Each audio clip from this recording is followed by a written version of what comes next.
ایک جوہری تھا سنہرا، تو اس نے مختلف ڈبیاں کھول کے لوگوں کے سامنے رکھی اور ایک موتی نکال کر کے کہا کہ یہ موتی شب افروز ہے، رات کو چمکتا ہے، اور اس وقت دنیا کے اوپر جو قیمتی ترین موتی ہیں ان میں سے ایک موتی یہ میرے پاس ہے۔ خیر اس نے اپنا سامان سمیٹا تو اس مجلس میں ایک چور بھی بیٹھا ہوا تھا، اس کے دل میں لالچ آ گئی، تو اس نے اس جوہری سے کہا کہ جناب کہاں کے ارادے ہیں؟ تو اس نے کہا کہ میں بمبئی جا رہا ہوں۔ اس نے کہا واہ واہ کیا اچھا ہوا، میں بھی تو بمبئی جا رہا ہوں، تو چلو اکٹھا سفر ہوگا۔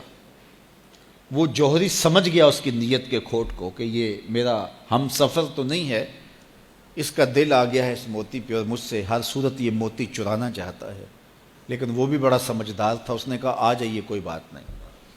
سفر چلتا رہا، رات ہوئی، جب سامان اتارا اور سونے کی تیاری کی تو وہ جو اس نیت سے ساتھ ہم سفر بنا تھا اس نے بھی اپنی قمیض اتار کے لٹکا دی، اور اس جوہری نے بھی۔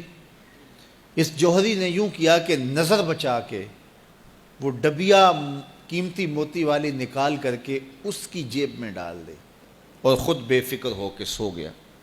جب یہ خراٹے لینے لگا تو چور اٹھا، اس کا سامان ٹٹولا، اس کی جیبیں دیکھیں، سارا دیکھتا رہا۔ خیر دن چڑھ گیا، جوہری اٹھا، اس نے نظر بچا کر کے اس کی جیب میں ہاتھ ڈال کر کے وہ موتی اپنی جیب میں ڈال لیا۔ صبح جب ناشتے پہ بیٹھے تو اس چور نے باتوں ہی باتوں میں بات کی، وہ آپ کے موتی کی چمک شمک نظر نہیں آئی رات کو؟ تو وہ ہنس کے کہنے لگا نہیں میرے پاس ہی تو تھا، وہ جیب سے نکال کے سامنے رکھ دیا۔ دل ہی دل میں بڑا حیرت زدہ ہوا، میں نے تو سارا ٹٹولا، یہ اگر کہیں تھا تو مجھے کیوں نہیں ملا؟ چلو آج صحیح۔ اگلا دن آیا تو پھر اس نے قمیض اتار کے رکھی اور اس نے نظر بچا کے اس کی قمیض میں وہ موتی ڈال دیا اور خود بے فکر ہو کے سو گیا۔ یہ ساری رات اس کے سامان میں، اس کے لباس میں تلاش کرتا رہا اور وہ مزے سے سویا رہا۔ صبح اٹھا اور نظر بچا کے اپنی جیب میں ڈال لیا۔ ناشتے پہ پھر بات کی کہ وہ آج بھی کوئی چمک شمک دکھائی نہیں دی۔ اس نے کہا میرے پاس ہی تھا، جیب میں ہاتھ ڈالا اور سامنے رکھ دیا۔